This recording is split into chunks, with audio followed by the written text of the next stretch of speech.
EA DICE's Battlefield 1 came out back in 2016 and it was one of the biggest video game releases of the year, if not of all time.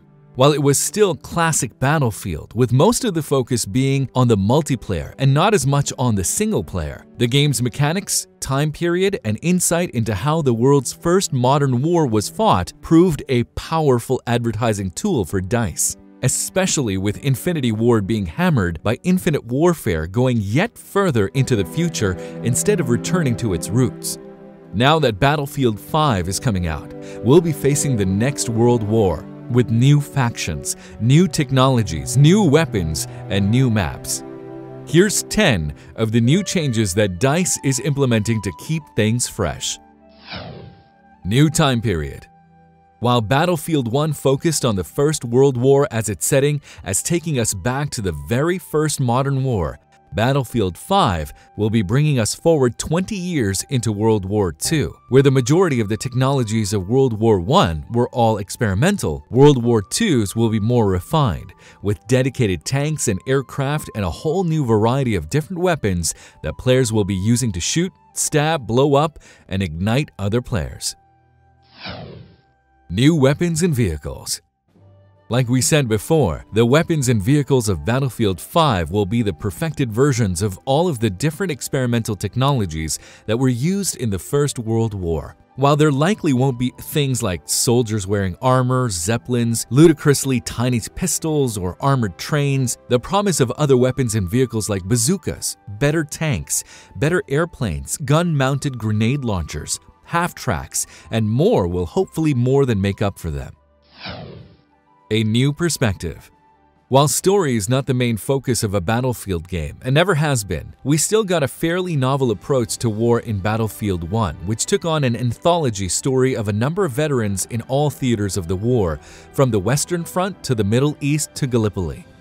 However, at the same time, the game also focused primarily on major belligerents and events in the war like America, Britain, Italy, the Arab Revolt, and Australia.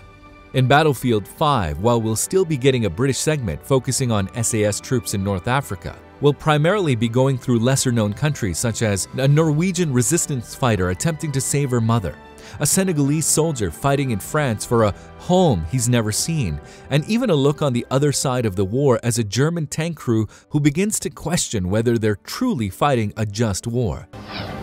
Customizable soldiers. Much like in the last few Call of Duty games, you'll be able to actually create persistent soldiers that you can use to play through the various battles of World War II rather than having a generic soldier that you can pick a class for at the start of each life.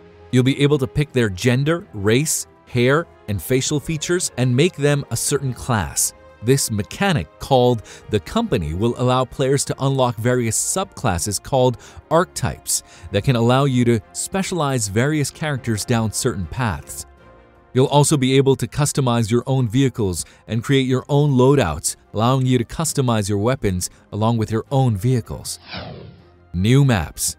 In addition to less-known belligerents of the war in the game story mode, we'll also be going to a variety of lesser-known areas of the war that are normally somewhat glossed over in most bits of entertainment. Unlike in Battlefield 1 where we fight on the Western Front, on the Russian tundra, the passes of the Alps, and the coasts of Italy, in Battlefield 5, we'll be battling among the ruins of cities like Rotterdam, in Greece, the French countryside, and in North Africa. And we'll likely see even more maps, much like in Battlefield 1 as the game's DLC starts to come out, possibly even eventually going to the Pacific Theater where the United States and Japan fought on one of the other major fronts of the war.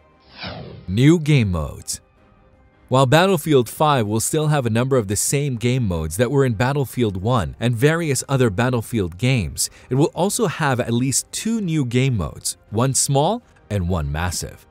Firstly, we have the Combined Arms mode, where teams of 4 players will be playing cooperatively in order to help introduce players to the game's new squad-based gameplay.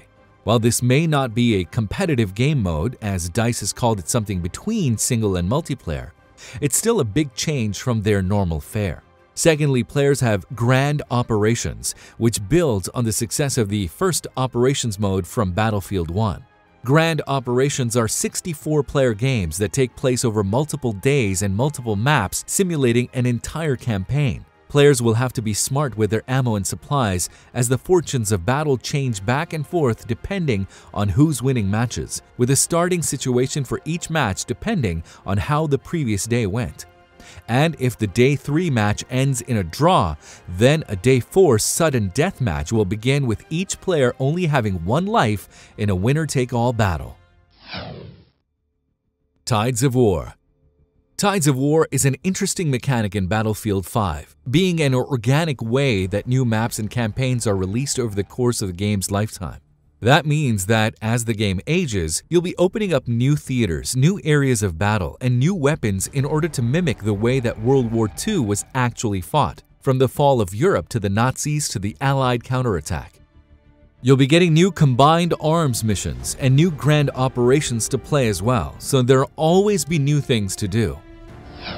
No Premium Pass. Over the course of Battlefield 1, a number of different DLC packs that took us to different theaters of the war and different areas were released, causing players to have to pay for the privilege of continuing the war in other areas of the world.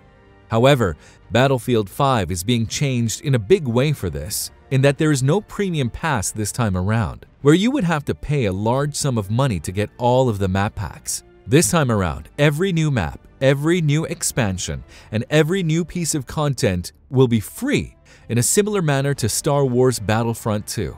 But with the controversy that came from that game following its microtransaction news, hopefully EA has learned its lesson and won't make microtransactions as much of a part of the game as they did in Battlefront 2. Battle Royale. Much like with Call of Duty Black Ops 4, Battlefield 5 will apparently be getting a Battle Royale mode to allow 100 players to run around a large map and compete to be the last one standing. Battle Royales from PlayerUnknown's Battlegrounds to Fortnite to Dying Light to Black Ops 4 have all discovered the success that a well-put-together Battle Royale mode can give a certain game, and Battlefield 5 is no exception. While the game has had its mode delayed until a good while after release in 2019, it's still something that no Battlefield game, especially not Battlefield 1, has ever had before. So hopefully, the Battlefield 5 Battle Royale mode will be good enough to draw a crowd. Fortification Systems. The Fortification Systems is a counter to DICE's building deconstruction system, which resulted in the maps of Battlefield 1 going from picturesque countryside to war-blasted hellscape fairly quickly. The fortification system allows players to be able to fortify buildings and other areas against attack, such as building fortifications, gun nests, and even fortifying flags to make control points harder to take in games. Doing this will cost resources, so you have to make sure that you know that you're going to defend the building that you choose to fortify. Battlefield 5 will be coming out on November 20th on the Xbox One, PlayStation 4, and PC. So, if you're looking forward to getting back into the first World War II era Battlefield game since 2003, you have until then to save up some money or upgrade your PC to be able to run what will undoubtedly be one of the best looking games of the year.